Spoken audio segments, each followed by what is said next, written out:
Please be seated. Hello, Your Honor. Hello. This is the case of Cohen versus Cohen. Thank you, Jerome. Good day, everyone. Good day. Mrs. Cohen, you have opened your case to prove to your husband that he is the father of your 1-year-old son, Kyrie. You say your marriage is on the verge of divorce because Mr. Cohen chooses to deny your young son. Is that correct? Yes, ma'am. Mr. Cohen, you say your wife brought another man into your home and had sex with him under your roof. Yes, Your You Honor. claim your trust has been shattered and you're enduring the ultimate betrayal of not knowing whether or not Kyrie is your son. Today's DNA results will determine the fate of your marriage. Is that correct? Yes, Your Honor. So, Mrs. Cohen, what is the current status of your marriage? Right now, I'm trying to save my marriage because we are on the verge of divorce. I want to prove to him that he is the father of our 1-year-old son. He's my high school sweetheart. We met in the 10th grade. We started dating. We've been together for 7 years, married for 3, and I just really want to prove to him and his family members that he is the father of our 1-year-old son. What are you feeling right now? I'm just hurt a lot because he makes it seem like I'm just the only one that's out here cheating when he's the one cheating too. Like, he made me feel like less of a woman when I had our 1-year-old son. I didn't feel pretty, and it just went from there. All right. Mr. Cohen, you hear your wife is saying that you all have both pretty much destroyed the relationship together, but now this paternity question is taking it over the top. I see tears in your eyes. Yes, sure. It matters to you. Yes. What are you feeling? I'm just really hurt right now that we had to come this far to get these answers. And I have had lots of doubt about Kyrie, and it will really hurt if that does come back and he's not my child today. It will really hurt. And I love my wife, and I want us to be together forever, but I can't get past this if he's not my child today. Is there a level of guilt you feel? Yes, I do take blame of starting our bad marriage off. I wasn't ready to be a father or a husband to our oldest child, but I took the role and I tried as best as I can. I didn't look at my wife the same way after she had him, and I was young and I wanted to do everything my friends was doing. It wasn't the best choice, which led us here today. I appreciate the honesty. I do. And I appreciate you taking responsibility because it takes 2 to get into a marriage and it takes 2 to get out. Mr. Cohen, how did you find out your wife was cheating? In April, me and Jasmine, we broke up. We said we was gonna be done with each other for good. We were still living under the same roof in the same house. Going into May, we began to have sex again, all that good stuff. I went through Jasmine's phone one day after we got back together, and her phone was locked. She had a passcode on it. So I had to get in that phone. I said, okay, what can I do? I used all Jasmine's 10 fingers on her finger to unlock her iPhone. How? She had a lock on her phone with her finger. Right, so how did you use her fingers? She was asleep at the time, and I put her finger on the phone, and she continued to stay asleep. Wow, all right. Yes, so as I was going through the phone, I decided to check messages. I was checking phone logs, photos, everything.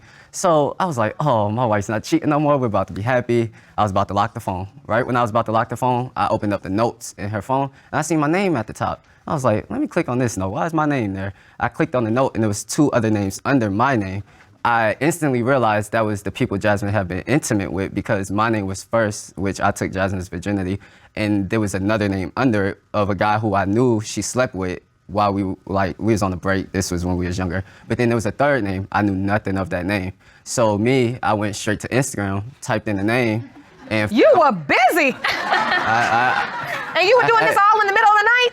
it wasn't even actually night, it was daytime. Oh, all right. Yeah. Go ahead, Inspector Gadget. So then you go to Instagram and what happens? I went to Instagram, I typed in the guy's name, and his name popped up first. I clicked on that picture, and it was the guy. I went in his DMs. How do you know it was the guy? I went into his DMs, and I was like, you're having a baby, sir. And he replied back to me, acting like he knew exactly who I was. He was like, no, I only slept with her one time, and that's not my child. She told me nothing about her being pregnant or anything, and then he blocked me, so there was no To father. be fair, I was already pregnant when I slept with him. If you want more episodes of Paternity Court, make sure to subscribe and click on the notification bell. Mrs. Cohen, who was this other guy and how did you end up cheating with him? We were on a break. He went to go stay with one of his family members, and I had to do community service, and I met him at community service. And he was just telling me that I'm beautiful and all this other stuff. That right there, I don't know. Was he doing that voluntarily? Or was he ordered to community service? There's a difference. He was ordered, but I met him at community service, and when we took our lunch break, he came back to the house, and we had sex. But I was already pregnant, and he knew that I was already pregnant. We just broke up. But we were not having sex, Your Honor, during our breakup, which was in April during her conception. And I had sex with him in May, so that's impossible for him to be my child's father, okay? That don't even make sense. So wait a minute, you took this guy that you met at community service back to your marital home that you shared with your husband? My and had husband was sex with cheating him? too, so to be fair, I was getting him back. That's all that was. He was cheating, and my husband's made me feel so low. Like, he's chosen females over me plenty of times. So it was my time to get back at him, so I was just doing what I wanted to do. Was the sex unprotected With who? with the community service guy? Yes. So, Mr. Cohen, soon after this incident, you find out your wife is pregnant. Yes, Take me to that day. I wasn't happy at all, to be honest, because I wasn't ready to have another child, and we was already in a bad place. So during that time, that was when we were still broken up. I was in and out of the home, doing what I wanted to do with other people. A month or two later, we decided to get back together in the home. But also when she first became pregnant in April, we were not having sex. I don't remember us having sex at all. Boy, we was having sex every day. I do not remember us having sex at all. We was having sex every day, like literally, like 2 times a day. Even when he got off work, like 6 o'clock in the morning, we was having sex. That's not true because I was barely there. No, he was probably too busy having sex with other females that he couldn't remember that he was having sex with me. That's probably what was going on.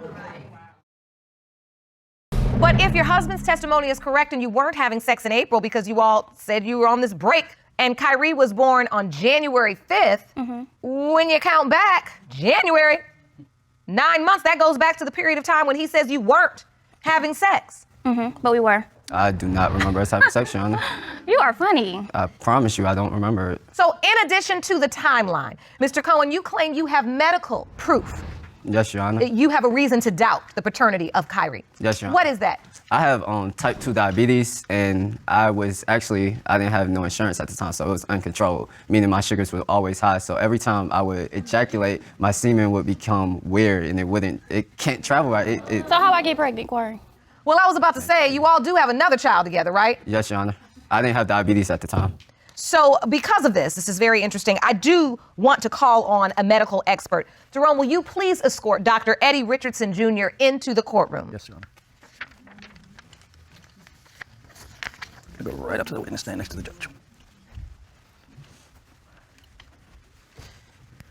Hello, Dr. Richardson. Hello, Yana. How you doing? Great. Thank you so much for joining us. I have a couple questions for you. We are speaking to the Cohen family about a paternity issue surrounding their 15-month-old son, Kyrie. Mr. Cohen has stated that he was diagnosed with type 2 diabetes, which he believes prevented him from impregnating his wife. So can type 2 diabetes affect the sperm and its function, is my first question. Yeah, 2 things come to mind immediately that affects the fertility of men is 1, erectile dysfunction, where man cannot have meaningful sex or sexual encounter, and 2, the decrease in testosterone, which will definitely decrease the sperm count. Also, another part of that is there's decreased seminal fluid as well, which is kind of what Mr. Cohen is referring to caused by type 2 diabetes. So when he says that he would experience, I guess, a thickening of the semen fluid, you say that is a reduction in the fluid. And does that affect the sperm's ability to fertilize an egg or travel? Now, you got to be a little bit careful because it only decreases by about 40%. So you still have a lot of sperm cells floating around, but it still should travel. So in a case like Mr. Cohen's, where he admittedly was not on any medication and he said his sugar was always high, can diabetes affect his ability to have a child?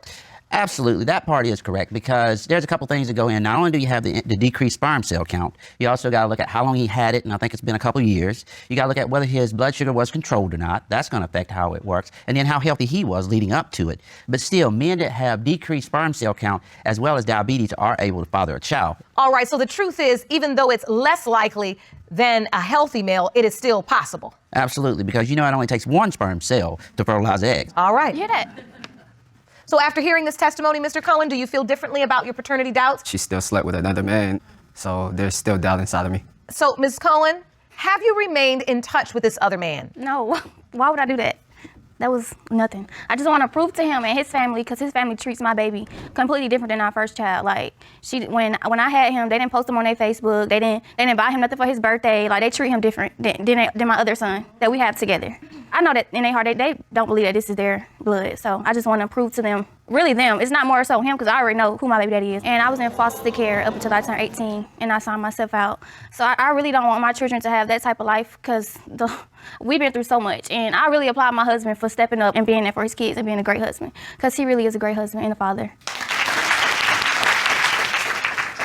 And when you hear your wife speak, Mr. Cohen, why does that make you emotional? I see the tears in your eyes. For her to say this today in court, it really made me happy to hear that, because I have heard deadbeat and all these other words previous times of argument, so it feels good. You all are young people, and having a baby and becoming parents is one thing. Trying to navigate marriage is a different thing. So both of you have very serious issues that you need to talk about, or we'll end up here again. All right, I think we have had enough testimony. Jerome, I'm ready for the results. These results were prepared by DNA Diagnostics, and they read as follows.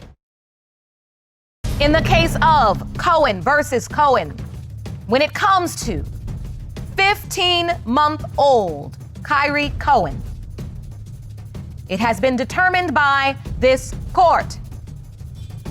Mr. Cohen, you are the father. Oh my God, I'm so happy. Everybody can follow me. Be quiet. You can stand with your wife, you can stand with your husband.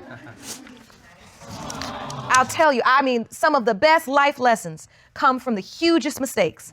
That's just the way it goes. This should be an important lesson to you both. And it shouldn't take coming to paternity court to figure out how much you both mean to one another. So I don't want you to feel like just because you made huge mistakes in your marriage that it's over, Right. or the chance to make it right is over, because it's never too late for a brand new start. That you guys can do the work to put this thing back together if you want. And I hope this paternity answer will break that wall down. We have counseling and resources for you both. I wish you all the very best. You're such a beautiful couple. Thank you. And I want you all to make it through this, all right? Take care of those beautiful children. Court is adjourned.